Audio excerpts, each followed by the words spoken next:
Welcome to the Estate Professionals Mastermind podcast, built for real estate professionals that want to work less, earn more, and make an impact in their community. For information on how you can become part of the estate professionals community, visit probatemastery.com. This is the Estate Professionals Mastermind weekly coaching call. If you have ever missed any and you want to go back and listen or anything like that, you can go to YouTube, find us at Probate Mastery on YouTube. You can also jump into the Estate Professionals Mastermind podcast. That's the name of it on your favorite podcast if you guys like to listen while you drive.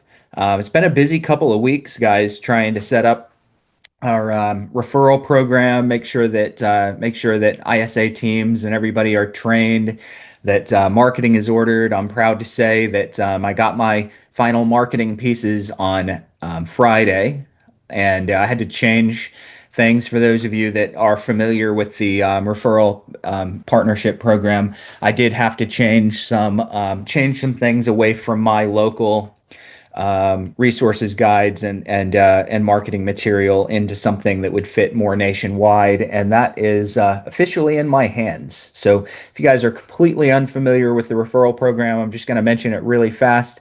Looking for partners in different metro markets. I can work with rural markets, but partners in metro markets who are certified probate experts. So this is one of those things that's really only available for people who have a strong degree of understanding in the probate and the estate administration space. But if you're in real estate and you're kind of looking for a little bit of a leg up where you don't have to spend all the cost of creating your own business, you do want to do it with me, where we share costs and we share some of the revenue on the back end.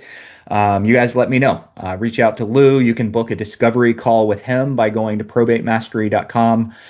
Click on the discovery call link about a third of the way down that homepage, and that'll land you on Lou's calendar. He can kind of walk you through that if you're unfamiliar with what it is. I'll have another webinar sometime in the next week or so for anyone that wants to jump on a webinar and hear a little bit about it. I'm doing another one. It seems like the last few, there've always been little mistakes that have been made. So by the time we put another one out, it's going to be without the mistakes, I hope. So at any rate, this call is for you guys. I want to hear from you about your deals, about your challenging conversations, about your wins. So if you've got a win or something like that you'd like to share, or just general questions about the probate niche, prospecting, marketing, anything in kind of this estate administration or this probate niche, that's what we're here for. I know we've got some folks that have never been on our call before, so if you'd like to engage, please raise your hand, and I'll let you guys know what normally happens is we get going and I have to fill a bunch of space in the beginning of a call, which is fine. I just sit up here and ramble about a different technique or strategy. And after I'm done rambling, I might get a question about 30 minutes in, and then about 5 minutes before we finish, 15 people raise their hand, and I can't get to everyone. So if you can think of a question that you'd like to ask, I want you to go ahead and raise your hand now and talk to us. Okay. So think of it as kind of a free opportunity to get a little bit of free probate coaching. Because if you were to hire me specifically for probate coaching, it would not be free. So this is your chance to ask those questions that you've been thinking, hey, I want to book a call with Bruce. Now, I'm going to talk to you guys briefly. This is going to seem familiar to some of you all that were on the discovery call, the webinar where we talked about the partnership program. But I am going to talk to you guys for a few minutes today as we wait for some hands to go up about the 4 different business models that I see people run. And there are little variations to each one of these business models, but there are about 4 or 5 different business models. I'm actually going to throw a fifth one in right now. I'm going to start with the one that I think all of us aspire to build. And that is the referral-based business model, where you go out and you build high-level professional relationships with your vendors.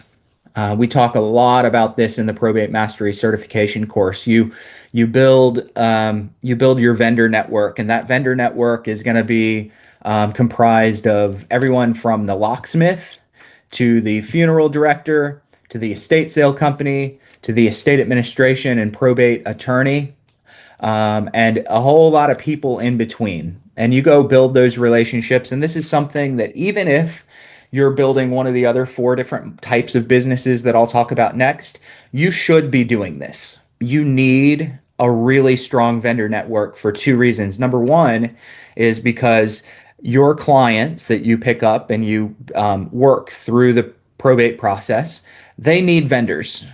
They need someone to cut the grass. We're coming into cold weather in a lot of the country. They need someone to winterize the property. The locks need to be changed. An estate sale needs to happen if there's any kind of belongings in the house that they're not keeping. Cleanouts need to happen. They need an attorney oftentimes if they haven't picked one yet. So you need your vendors so that you can connect the families that you work with the different professionals that they need to connect with. They don't come to a relationship with a list of all the things that they need to do. They come into probate going, I don't know what I don't know. I've never been through this before. I didn't know that I needed an attorney. I didn't know that someone needed to change the locks. I didn't know that I could have a consignment shop come in and take the belongings and sell them without me having to have a big estate sale. I didn't know that someone would haul everything to the dump. I thought I had to do that myself. I didn't know that there were real estate professionals that specialized in probate and estate administration. They don't know these things. So we need to form a relationship and actually be able to build up enough credibility and rapport with people where we can guide them through all these different relationships and connections that they need. Oftentimes, the way that I describe this service when I'm having a conversation with someone is I want you to think of me like a concierge.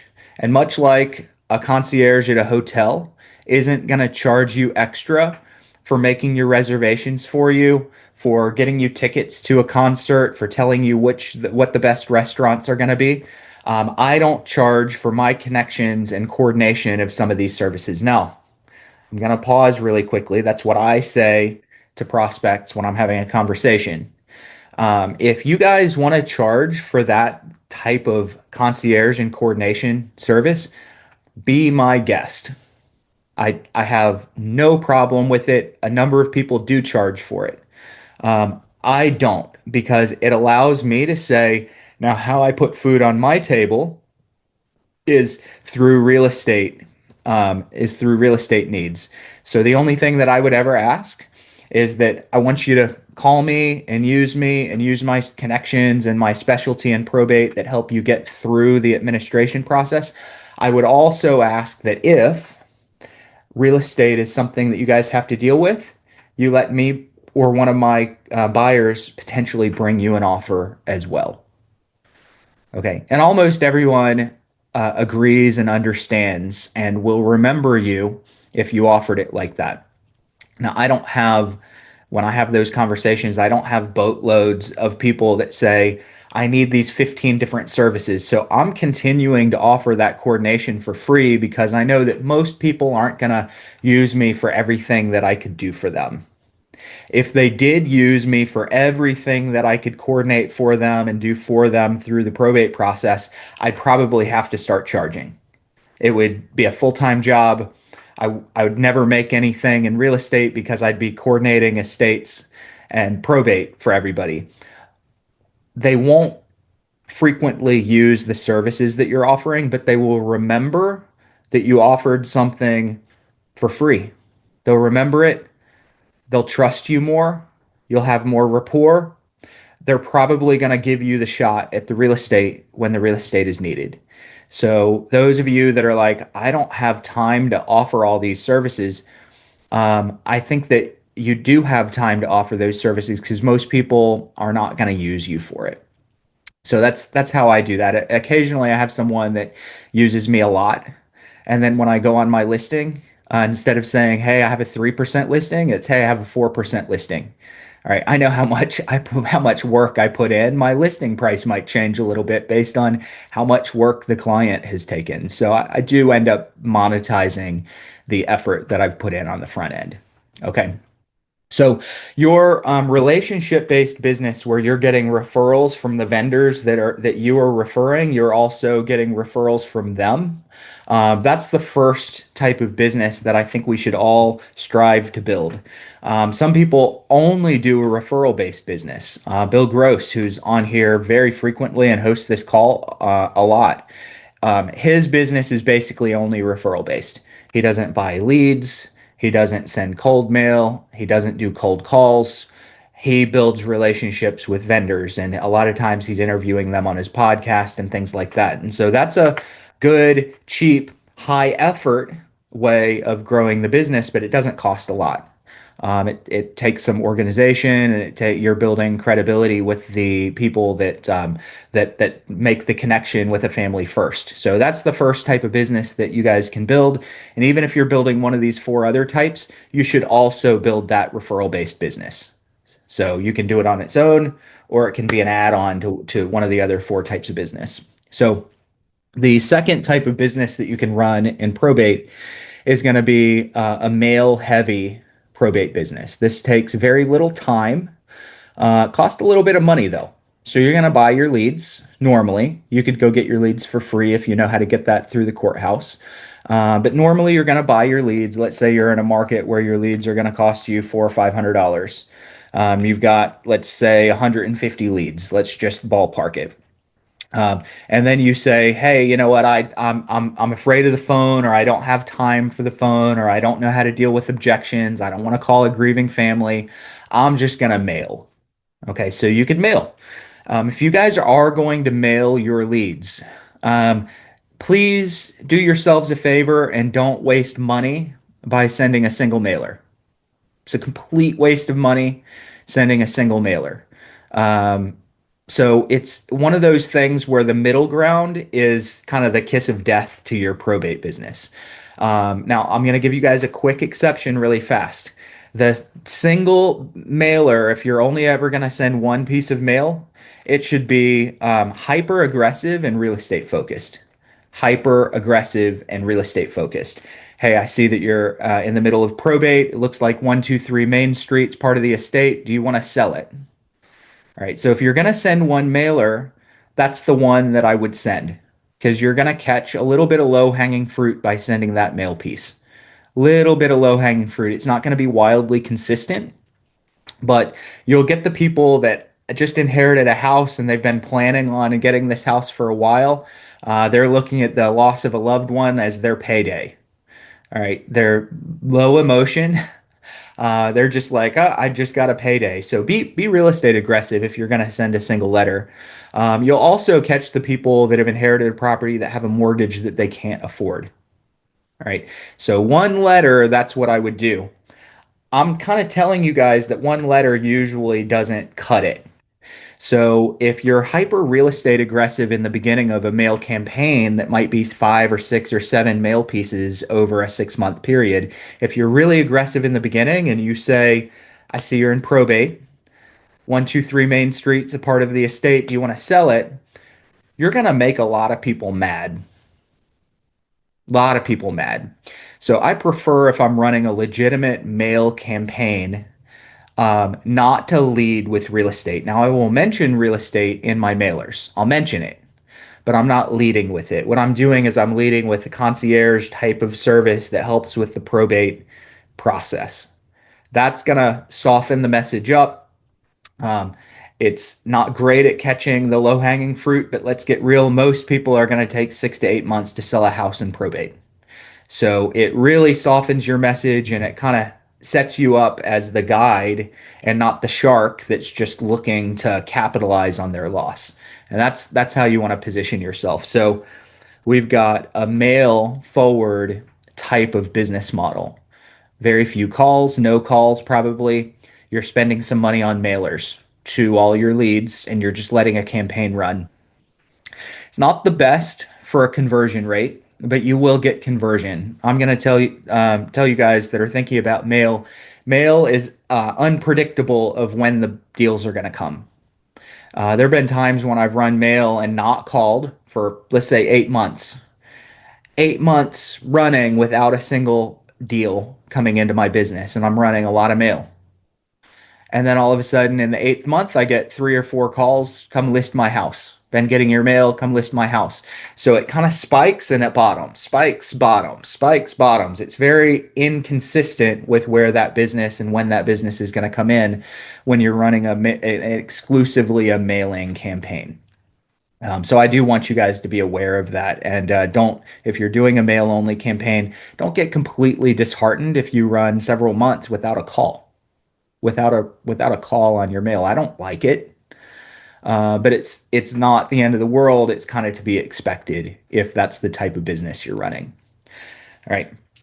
Third type of business. So just to recap, first is relationship based, referral based with your vendors. Second is mail based, where you're running mailing campaigns, kind of expensive, but very low time effort. Third type of business is call forward. Call forward is by far your most affordable type of business to run because it takes hours. It doesn't take much money outside of the cost of getting leads. So you're gonna call people and start relationships. Some people call once a month. Okay. Some people like me call 10, 11, 12 times in a month. Okay. That's the way to create relationships is to do 10, 11, 12 times in a month. So you may not be able to do that month after month after month, especially when your leads compound. But calling centered campaign and business model is definitely a great way to go if you want to keep your cost a little bit low. Um, put a lot of time in, but that time generally produces a pretty consistent and predictable result. So when I'm calling for every 100 probate leads that I work, I'm normally expecting 1 to 3 deals per month, and it can be more if you're good on the phone and more consistent. It can be more, but I'm usually expecting a pretty steady and consistent 1 to 3 deals a month when I call. The fourth approach is going to be a combo approach. So combo call and mail. So you call, you drop mailers either right before your call or right after your call, either one. When I mail, it's usually a month after I've called them 12 times. So I've called you up to 12 times. You haven't answered the phone. You are now in my mailing campaign. If I've called you 12 times in a month, I probably got 40, 50, 60% of my leads to answer the phone though. So when my mail campaign runs on this fourth type of model, I'm not mailing 100 leads. I'm mailing about 50 that I haven't had a voice to voice conversation with yet. So I'll do a mail campaign in this fourth type of model, but it's not going to be it's not going to be to everybody. It's only going to be to those that kind of ignored me on the phone. So I have a lot of conversations with this approach, a lot of conversations, and then I'm just mailing the stragglers that wouldn't engage with me over the phone. And lastly is the fifth model, which is really close to the fourth model, really, really close, but I just automate everything. So if you have very little time to work with or a lot of fear over making calls, or you have money and you're a little bit stingy with your time, then you might want to go with this fifth type of model. And that's where basically you run a similar to model four approach, calls and mail, but you automate it. You just hire it out. And that's normally what I do. I'll hire an ISA to do the calls. I'll hire a junior agent, and I know there's no such thing as a junior agent, but this is kind of how I look at it. I'll hire an agent in my market, and I'll teach them how to have a really good follow-up nurture call. And then I let them have the all the phone conversations they want, set appointments, and then I go on the appointments. All right. Once we've gotten someone engaged on the phone, I start a really aggressive and substantial mailing campaign to them as a legitimate lead. We've engaged on the phone. You're now a legitimate lead. I'm starting a pretty aggressive, high value mail campaign to them. And if I can't get you on the phone, then I'm starting a less aggressive, lower value mail campaign to the people that have never engaged on the phone. So I might spend $7 per lead on people that have never engaged. They ignored my calls for a month. So about $7 on them to cold mail them. If you answered the call and I think you're a legitimate lead, I might spend $50 mailing you high value material packages, resources over time. So that's kind of the way that I run my business. And I will tell you guys that it's expensive, and I have a big tolerance for business expense. Not everyone has my tolerance.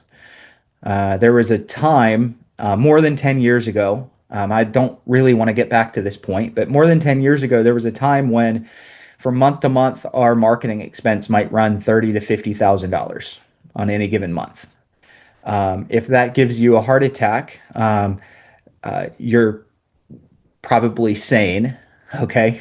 That didn't give me a heart attack back then. So now my $3,000 or $4,000 to run a campaign every month doesn't really phase me a whole lot. $3,000 or $4,000 to get a couple of deals. Just tell me how many times I can spend $3,000 or $4,000. Because if every time I spend it $4,000, I get three deals, great. I'll cut that check every day. Um, so, so much of this is going to depend on where you guys are, what your tolerance for rejection on the phone is, what your budget is. But those are five different ways that you can run a business successfully in probate. You can be wildly successful doing mail only. It's just more inconsistent and unpredictable, but it does have success. You can be successful on a low cost phone campaign where you're doing your own calls. Very predictable, but it takes a good bit of your time. You might spend 40 hours a month making phone calls, right? If that's you, then that's a great way to build a probate business. A great way. You might combo it. You might automate it. You might say, I don't want to spend any money at all. I'm just going to go build relationships with vendors. Amazing. All right. All five of those are ways that you can build a business successfully and predictably in the probate space. All right, so I rambled. I told you guys earlier, I always go 20, 30 minutes rambling before I see any hands up, and I don't see any hands now. Do you want me to keep rambling, or does anyone have any questions for me? Let's see if I can pick up any questions. Lou, anything in chat? Nope. Nothing at this point. Nope. You could click the heart and then oh, there we go. Hey Yeah, we Joe. got Joe. Thanks, Joe. You're welcome. Can you be kind enough to review your one that you have just for the training? Um, so are you asking for a recap on the coaching program? Yes, sir. Yeah, okay, perfect. So coaching. It's best when you have mastery. So you have gone through mastery. You're a certified probate expert. You could always get coaching before mastery and just watch at the same time. But when we coach, it's very much role play centered. So I'm going to jump over to my calendar here real quick and just show you what coaching looks like. And coaching is $3,500 um, one time, and you come to as many of these for as long as you want. So you learn the skill, you learn the best practices, you learn the technique, you get your knowledge of probate and your knowledge of marketing through Probate Mastery and an accompanying Probate Mastery 2.0. So Probate Mastery 2.0 is kind of a class that comes along with this where there's some extra resources and extra conversation techniques. But when we coach, it's heavily role play oriented. So, for example, on Mondays, we role play a lead nurturing call. So, you've got a lead, you've had a conversation, they're not ready to do anything. What do you say when you talk to them? So, we role play that on Mondays. On Tuesdays, we role play cold calls twice. On Tuesday, we role play attorney prospecting once.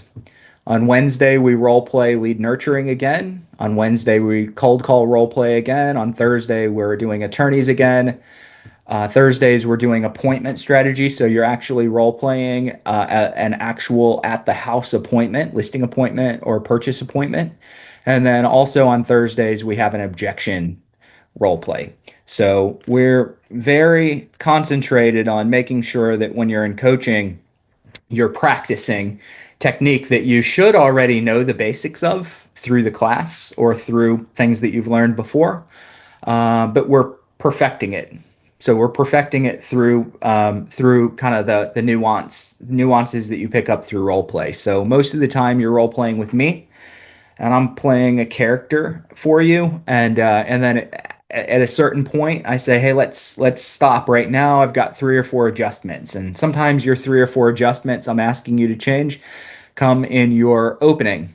They come right in the opening, the first minute of your call, and I go, "Hey, you know what? You need to change your tone. Say this, not that. Ask this question." And then other times you're pretty good, and you can go through an entire role play session with me, and I've got your three or four little adjustments from a whole call. So that's what we're doing in coaching. So $3,500 one time, and you guys get access to the group coaching sessions and some advanced techniques through workshops and a separate class called Probate Mastery 2.0. All right, that help, Joe? So, so does that, so that 35 also includes all the other classes that are on your website and so on, right? Where it says that there's a fee attached to it. Yeah, if let's say you have not taken earn, I'll often throw in earn. So a lot of times I'll put earn in. If you haven't taken probate mastery or anything, then we'll probably ask you to buy one of the courses. So have you done probate mastery? Yes. Yes. Okay. So you've already got that. Have you done earn? What one's earned? Earn attorney referrals now. No, I have not. So Okay. that's included, you were saying, Yeah, right? we would throw that one in. Okay. If you've never done any of them, I'm probably going to say, hey, you need to do coaching, but at least get probate mastery along with this. And I'll make sure that we'll give you the earn course. Most of the other ones are great. The other courses are great. I'll throw those in. They're not high ticket courses. So probate mastery and earn, those are our kind of flagship powerhouse courses. So the other ones I'm happy to put in there because they're just like little short courses, and if you want them and you're in the coaching program, I'll grant them to you. It's not a problem. Thank you. Yep. And then the other thing too is, would I be able to have my business partner on the calls too, or be on there when I'm not? Yeah. Yep. We have that Okay. frequently. We have a lot of people with ISAs that join the calls as well. Okay, yeah, it's my wife, but she wants to get more involved in the business. Yeah, absolutely. Okay, thank you. And then to sign up for that, do I reach out to you or Lou or? Yeah, Lou. Book a discovery call with Lou, or Lou can take your information down and give you a call. Lou, how do you want Joe to handle that if he wants to sign up? Oh, yeah, and there's a payment plan too, right? Yeah. Yep. Hmm. Okay, Yep. We can do like three payments. A lot of people do three payments on that. okay, good. Yeah. Cool. Joe, thanks for the question. You're Good question. welcome. Thank you. If you want to keep dragging it out, there's no other hands. So I've who got a else? question for Well, you, Bruce. Yeah, please go for it, John. All right, brother. So I have tried ISAs. So yeah, my question was I've tried two different ISAs, and I mean the purpose of an ISA is just to get a hand raiser and pass it off to you, right?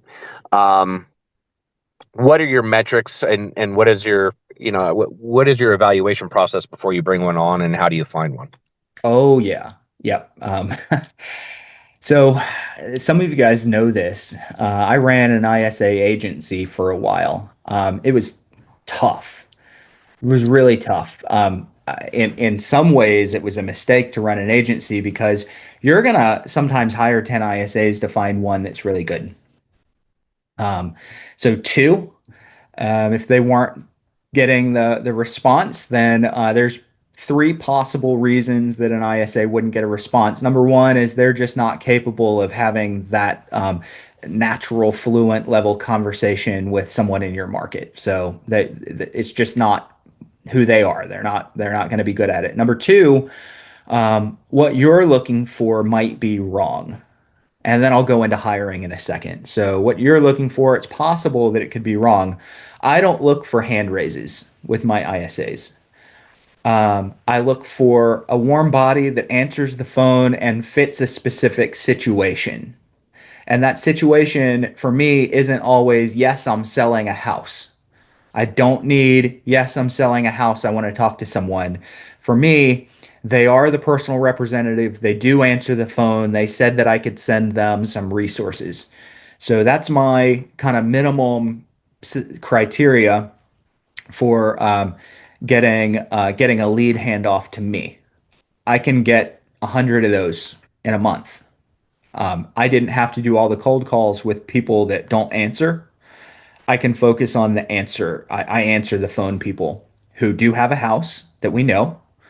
Okay. They don't have to talk about it, but they said, send me a package, basically. So that's one area where a lot of people fail is they're looking for an ISA to be able to get someone to go, yeah, I'm selling a house. And it takes real skill and a lot of practice to get someone to admit to a stranger on the phone that they're ready to sell a house. They might be meeting agents today. They're not going to admit to it to a stranger on the phone half of the time. It takes a skill set. And then third is the ISA needs to be in role playing and getting really good at that approach. I don't think that was my third point. I'm just making that up. There was a third point I was going to put in there and I've kind of lost it. I'll tell you how I normally hire. I look for experience and low accent. I have no problem with ISAs from out of the country. No problem whatsoever. Look for a little bit of experience. The more experience they have trying to close an appointment, the more they're going to struggle because they're going to try to close appointments that it's probably going to take me to close. Okay. So I have to do I have to pull back on the reins of ISAs. The more experienced they are, the more I have to pull back on their reins. You shouldn't have asked for an appointment here. You were getting stonewalled, and the more you try to push for an appointment, the harder it's going to be for me when I get on that call. So stop asking for the appointment if you're getting these types of responses or their tone says this. Let me do it. So I'm putting that together. And then the other thing is I want to make sure that if they're performing, they would never make any more money with anybody else than with me. All right. So my ISA is in a country, let's take the Philippines as an example. It's not exclusively where I get ISAs, but in the Philippines, $1,000 for ISA services is considered pretty decent money. It's better than they're going to make with most agencies. Well, my ISAs are going to make 2,500 or $3,000. All right. If they've worked independently before, they might have gotten up to 1,500. All right. So $3,000, $2,500 is really good, but they're only going to make that by handing conversations over to me. If they don't have success, they're going to quit.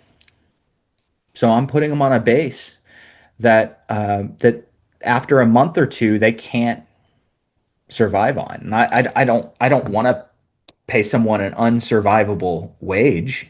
Like that's not the goal. I also don't really want to fire someone that doesn't want to be fired. So they're making like $300 maybe in a month, and if they're not performing, they're going to give me two or three leads, and I'll probably have a good shot at converting those two or three leads. But if they are performing, every lead that they put in my system that I can have a conversation with, they're making a nice little bonus, and they'll make a good chunk of money, a lot of money, if they're performing. And because of that, they're highly incentivized to practice. I also don't make them call 8 hours a day. My ISAs are calling about four. Now, I want them working for 7, 8 hours a day, but they're only calling for four. The rest of the time, they're role playing, they're training, they're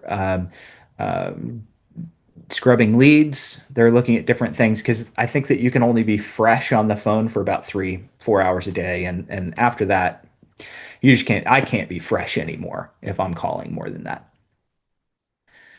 All right. Does that help, John?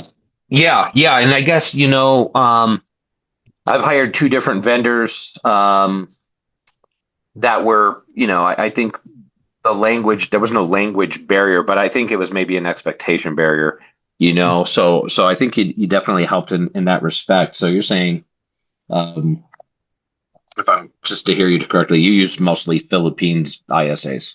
No, I hire all over the place. All over. All Okay. over. So South America, Central America, Egypt, the Philippines, Pakistan.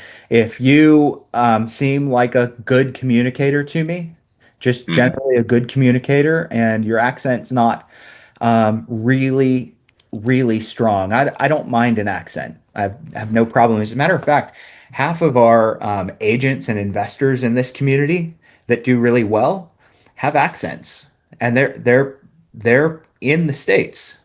I am looking at three of them right now. Okay.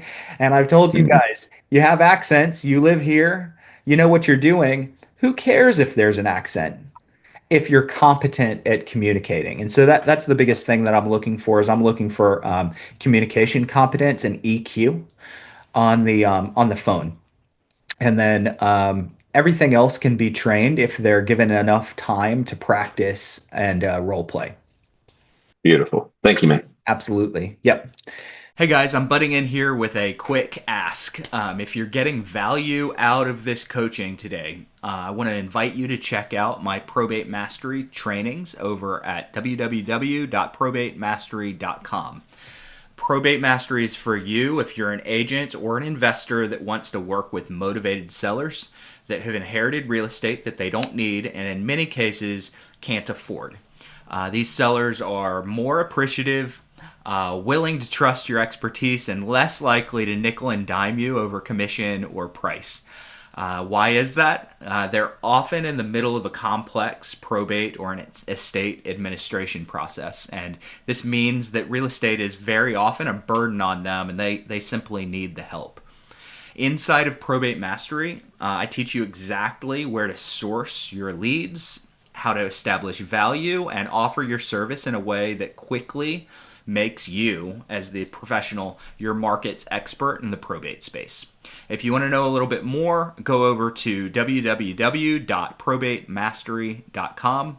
Hope to see you guys inside of the community. Thanks. So I'm a huge believer in building a team. It is expensive if you guys are just complete. If anyone here is just completely strapped for cash and you need a deal next month or it's over for you, I would argue probate may not be the spot for you. It's possible probate might not be the spot for you. But if you've got a runway and you have a plan to where you can either put the time in for 6 months and build your pipeline or hire an ISA to build your pipeline for 6 months, this is a space that's absolutely going to give you many deals every single month moving forward. If you're putting the effort in, or you're building a pipeline. That's the biggest thing. You got to build a pipeline in this space, and you're going to get your have to sell now leads. My ISAs get me, hey, I have to sell now leads. But most of the leads that an ISA gets, same as if I was doing the cold call, most of the leads that I'm going to get sound more like this. You know what? I don't need anything right now. Yeah, we have a house. We don't know what we're going to do with it. Go ahead and send me some information on what you do, and I'll call you if I need anything. That's what a big chunk of my leads look like. And I reward my ISAs for handing a lead over like that. Some of you guys would go, "This is a terrible lead." I think it's great because that's a seller 75+% of the time. And the conversation's already been started. And if I jump on it right away and I say, hey, you just spoke with my assistant, he told me I needed to send you some information on what we do. I wanted to put a voice with a name. And then I can extend that conversation. It's going to go places. All right. Hey, Mike, what's up? Hey, Bruce. Quick question. My colleague, she's a showing buyer agent. Mhm. Good on the phone. Two questions. She's licensed, but do they have to be licensed or is that not necessary in No. general? Okay. Nope. Yeah, she is licensed. The other thing, and this comes from not not that it matters. You said you make sure they make good money so they don't leave, or what about like teaching them the business and then they leave? What are your thoughts about that? Would you keep it limited in a way or not? Any idea or any tips? Are we talking someone local Yeah, or and she's on. okay? Well, local. I've had that worry too many times with local agents, and I'll just tell you, local agents usually leave. Not many people can implement. So very few people implement, and I've seen people both on my teams and other people's teams leave because they picked up all the knowledge and then they went out and they didn't implement and they really weren't competition for you. So So with that in mind, you're saying they are going to leave, but they're not going to implement. Um, would you try to? Because she could be a huge help for me and very very valuable. She's good. I trust her in a lot of ways. mhm. Is there a way you would customize to train her on certain things over other? Would you I still would on the keep phone? I would keep rainmaker strategies to myself. I would absolutely start someone like that on the phone. And let me be clear. She may not leave. I'm not saying that she's Correct. gonna I I understand. I know. 90% of the time someone does really good with you and they're a local agent on your team or investor on your team. If they're doing really good, they usually see grass is greener on the other side. It's usually not for them One because one thing to tell you, she did leave once and came back after 2 years, and she couldn't sell one house for 2 years. yeah. Not there was a problem there when she left. It was on me as well. I did her wrong, but with that in mind, I don't think she will leave. But so just would you recommend me starting her on the phone and just warm up with clients? Yep, definitely on the phone to warm clients up. Okay, 100%. and then okay, I'll ask you more later. Then after Yeah. that. Yeah, absolutely on the phone, warm your leads up, and then you jump on and kind of take it to the whatever next level that is. I have a couple of ISAs that I don't need to take it to the next level with people. They can just keep the lead right through to the appointment, and I make sure if they're able to do that at a level anywhere close to me, that they can keep their leads and they get even more money. I believe in rewarding performers on the team and making it really hard for them to leave. Agents are a little bit different because because they're normally on a big commission split, where an ISA is probably on a $500 bonus on their deal. And there's a lot more meat on the bone when you're keeping the deal for yourself. So an agent like her probably is going to co-work some of that business with you, is my guess. We can talk about that. Um, Another question. Mhm. Out of the ones that you're mailing and calling after 4 to 6 months, uh, how many of them are come and list me, just send me the paperwork, and how many you actually still go and do a whole presentation, or you got to do the whole A to Z process? Wow. That is a really tough question. I'm going to give you guys an example here real quick of why this is a tough question. I don't know. And sometimes I go to a house and I end up not having to do a listing. So they may not say come list me. I think I'm having to present and then I don't. So last Friday I went on an appointment and I knew that this guy had met two agents and I knew that he was going to meet others. He'd said it. All right, so I go on the appointment and I just wanted to see how it's going. I hadn't been really on a listing appointment for a little while. I'm trying to get this market ramped up, and the partnership model ramped up. So I wanted to see what are the resources doing. So I go on this appointment. I talk to him in the yard for 5 minutes. We get in the garage, and on our way, walking through the garage, I said, "Oh, you're interviewing a few agents, right?" Which some of you guys that have taken a lot of sales training and maybe even do some of your brokerage sales training are going to cringe at that question. So I basically gave him the idea of meeting with other agents. I knew he had. So I said, "Oh, you're meeting with a couple of other agents, right?" And he said, "Well, yeah, I have, but honestly, none of them really impressed me." He said, "I think I'm just going to go with you." I was there to pitch. I thought he was interviewing a bunch of people. He goes, "I think I'm just going to go with you." We hadn't done anything.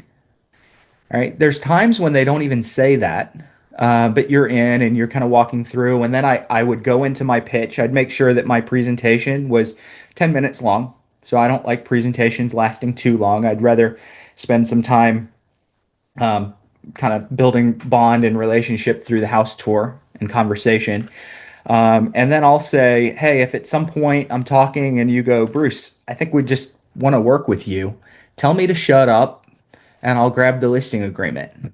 And I've had people that said, "We don't need to see what you're doing. Let's just go ahead and do the listing agreement," where I didn't have to pitch. I thought I had to. So it's really tough to say what percentage you need to pitch and what percentage. I would go prepared to pitch and then tell them before you go into a presentation, say, "Hey, if at some point you want to just get started and I'm just wasting your time by giving you my 15-minute plan, just tell me to shut up and we can get started with the agreement." And you'll find people that you used to pitch are going to tell you, "Well, we don't need to see that. Let's just go ahead and get started." And you never would have known had you not given them the option to say, "Shut up, we don't need to see your plan." Is there a listing agreement, listing presentation Coaching? in the coaching? How about the probate mastery? No. No, I have done workshops on listing presentations, but there's not specifically a actually, Chad's listing presentation is in there. Chad's is in Probate Mastery. My version of it is in coaching, though. Okay. Cool. Yep. All right. Excellent. Who else? Yes, accept the low-hanging fruit when it falls in your lap, but build a business and develop your model and your system for the 6 to 8 month family. If you can do that, you'll go from getting a deal every couple of months, if you're focused on the urgent sellers, to 5, 6, 10 every month, focused on the building the pipeline. And you can do that. We have people, not dozens and dozens, but we have several that are consistently at 10 plus deals a month, consistently, by building a pipeline. So I just want to encourage you guys to keep that in mind. Joe, unmute yourself for me. Sorry about that. You talk about like the vendors, like for instance, like cutting the lawn. Like, hey, I got someone to cut the lawn. But what if you run across that one and that person says, "Hey, you know what? I can't afford this cutting the lawn, okay, until something's done."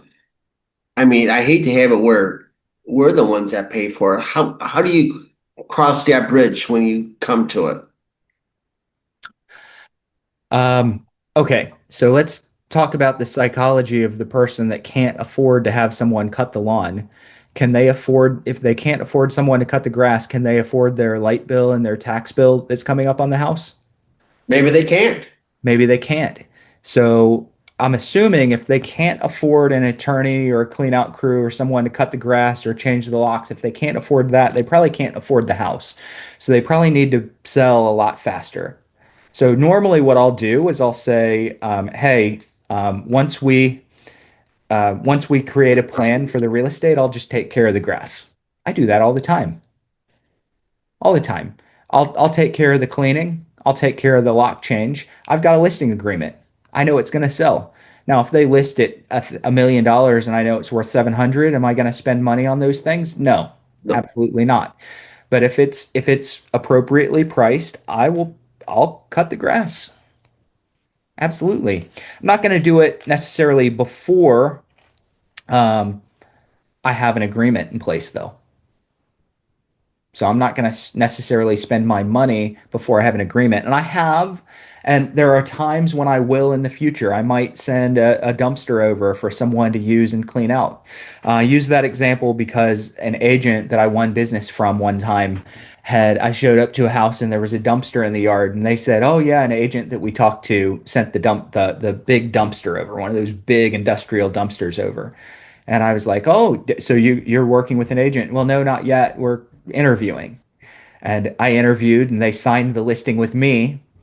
And I called the agent, not to rub it in, because I knew they didn't want to call the agent. And I said, "Hey, I'm happy to reimburse what you spent on the dumpster. It's been a big use. I got the listing." And they were PO'd. Oh, I would have been mad too. Oh Yeah, my God. yeah. Uh, that's the risk that you take of investing before the deal.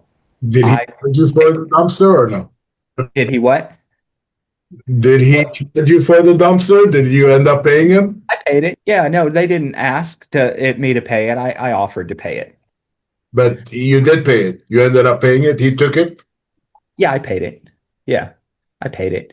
I offered to. I'm not, a lot of times we sometimes tell people, "Hey, if you sign with me, I'll call the agent that you interviewed and tell them they didn't get the job." And what we're really doing is just wanting to rub it in their face. Okay. I don't like calling that other agent or that investor that didn't get the deal and just rubbing their face in it. Um, but I'll still call. It's an uncomfortable call for the prospect to call and say, "Hey, guess what? You didn't get the listing." So I'll still make that call. In this case, I called and I offered to just pay the dumpster fee, and the agent was still furious. That was my listing. Well, I mean, you want to look at it like that? Not anymore. I'm rubbing now. I'm gonna rub it in your face. But I did pay the dumpster, so I will invest ahead of time sometimes. I need to know that it's a gamble. I need to know it's a gamble. Anything else that I'm investing, I want a signed contract in place. Um, so Joe, I probably, if they can't afford it, I would probably say, "Hey, look, if we let's meet, talk about the house. If everything goes well and we work together, I'll pay the grass, I'll pay the lawn care, I'll pay the cleaning. I'll base it on our working relationship." And most of the time, it's not at 2.5%. If I'm covering that stuff, gonna list at 4%, 4.5%, 5%, 7%, up to you. Okay. Thank you. Yep. Camille. Hi, my Hey. video isn't working, so I apologize on that. If you're sending out, I've got a good list of vendors. I mean, I've got a good group of vendors that work with me on my rental properties. When you send out something to them, do you send out that list? I mean, it seems like once they get that list, they really won't have much use for you later on if they already know who to call for clean out or lawn care and stuff. Sometimes, yeah. Um, you could send a list out. The You don't have to put their phone numbers on the list, though. You could put your phone number on the list. So I've got a Okay. list with a phone number that says, to coordinate any of these, call this number. And when it calls, guess who answers? Me. Could they look the vendor up independently? Yeah, definitely. They could look the vendor up. Mm-hmm. Um, Okay. the question is, am I starting to be viewed, even if they don't call me directly, they call the vendor, are they starting to view me as their expert? Yes. In a lot of cases, yes, they're starting to view me. I used your list. I called the vendor directly. Bruce, it was your list. You're the expert. So I'm making strides in their mind and kind of climbing to the top of the competition heap to a degree. Okay. So Thank I would you. go ahead and send the names of the vendors. And if you're kind of worried about the phone ringing to them and not to you, put your phone number with the vendors, or get some call eight phone numbers. They're $5 a piece. Call KALL the number 8.com. Call eight. $5 a piece per month. You could just get a couple of those and drop your call 8 phone numbers in and know when this number rings, it's about home maintenance. When this number rings, it's someone looking for vendors. That's how I do it. Okay, great. Thanks. Absolutely. All right. We are at 3 o'clock. I don't see any of their hands up. Really appreciate you guys being here. Thank you so much. We'll be back next Tuesday at 2 o'clock Eastern time for this call again. Please put it on your calendars and join us. Thanks, guys. Appreciate you being Call you here. for a minute? Can I call Yeah. you? Thanks. Yes, definitely. Okay. Bye.